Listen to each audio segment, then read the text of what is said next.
Right, we're going to rehouse my Orphnaecus species blue here. Before we get started, I'm just going to show you a few, do a bit of husbandry when I do this, because Orphnaecus species, I think it's the Panay one I've got, but I'll look that up and put the link in the description. But they're Asian species, so, and they're arboreal, this one, but they tend to be more fossorial. Well, this one has been more sort of burrows at the bottom but comes up to the surface. So I'll kind of show you what I did originally. I mean, you've got a small little cup like here, that size, or like that, depending on the size of the sling. But I think actually I even had it in a smaller thing. Hopefully that's not my face in the video, but if you can make that one out, I've currently got my little Orphnaecus in there. I've just put that one in there. I didn't show you the filming because it's very small, but that's quite small container because they're very small slings, but they do grow quite quick. So most of the last year and a half, I'd say, she's been in this size. So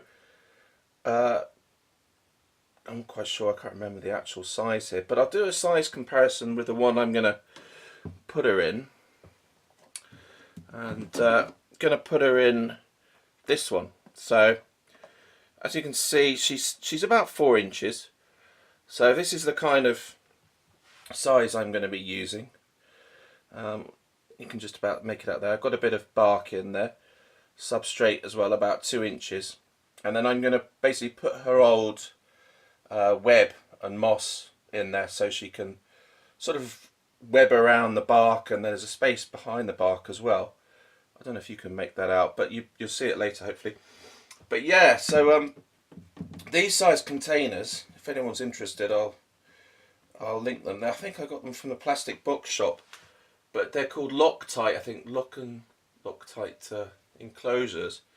I can actually zoom up and show you them at the top here, and you can actually see my Avicularia variegata. She's moving about.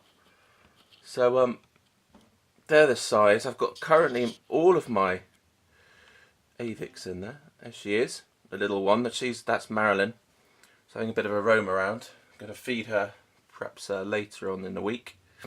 But yeah, so these are good size for a lot of your arboreals actually, until they reach a certain size where you've got to put them in something bigger, which I've got my pecans in that one. And then if you can see behind that, that's my sort of 12-inch by 10-inch for my P. regalis. So that's a bit of sort of waffle there about sizes you want. Now let's go on to the actual rehouse. Probably what I'm going to do is just sort of show you her first, and then you get a good look at her, because you'll probably never see her again. And then yeah, get her into the new enclosure. Oh, she has had a worm, so I won't be feeding her today, but maybe later on in the week or start of next week. Okay, first I'm going to show you her. She's somewhere in here, so she should sort of appear. And then what I'll do is I'll zoom out and then try and basically basically I'm going to tickle her up on the side, and hopefully she'll go straight in. But that's the theory. As you can see, this is all her kind of web. So in the process of, oh, there she is. She's there in the corner. She's not very happy. See, she's actually probably only just, and this is where the light is not shining in. I'll get the light round the other side so we can have a look at her. Look at her colours. Not quite showing, is it? Which is annoying. So I'm going to turn her this way around. Ah, the light. So hopefully you can make her out there. She's about almost 3 years old now, 2.5 I would say. probably only just about, I'd say 3.5 inches perhaps. It's not quite going into focus for some reason. What are you doing? That's as much as I can go. Oh dear. Oh yeah, that's focused. Oops, I just dropped something. So there she is. I don't know if, yeah, can't quite make her out too well. But let's sort of lift her up or move her up. I need to get this light back around the other way. I've realised, I probably said this in the Lugardi video, that rehousing just by yourself when you're trying to work in a plastic container and keep it safe and keep it in focus is so far the hardest thing. Well, trying to get your slings as well is quite tricky. Now, I'm going to lift up her little bit of web thing. I'll just check. There should be a molt in here, but oh, there is, I think. I think that's a molt. There you go. I knew she'd molted. There you go, there's a molt. So, yeah, because I fed her last night. So I'm just going to put some of her previous web in. Or in fact, will I bother? It's very sort of webbed up. I'll kind of take a little bit of the moss out so she can make a start. Yeah, it's all very webby. I'll put a little bit at the top there, so but she'd be able to do the rest.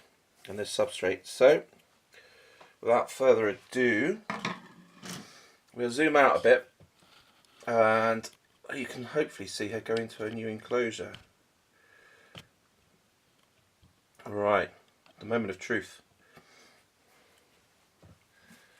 Okay, I'm going to use a little soft tickler stick. Right, come on, sweet pea.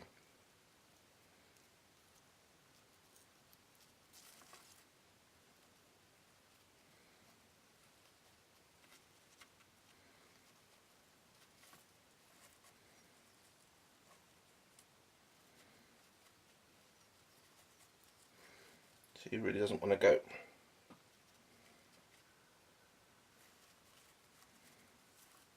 I said, come on.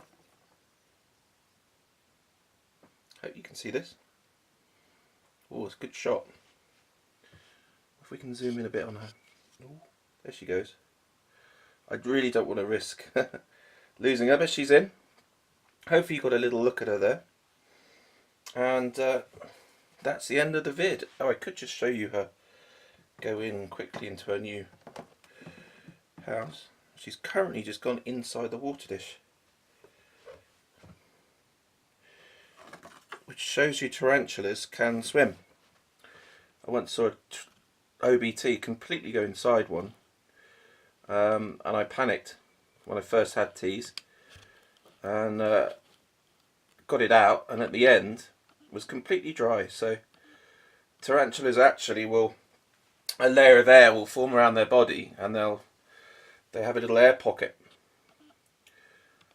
And there's a video actually of Vicularias walking on water because they basically move between the trees. But this is not going into focus.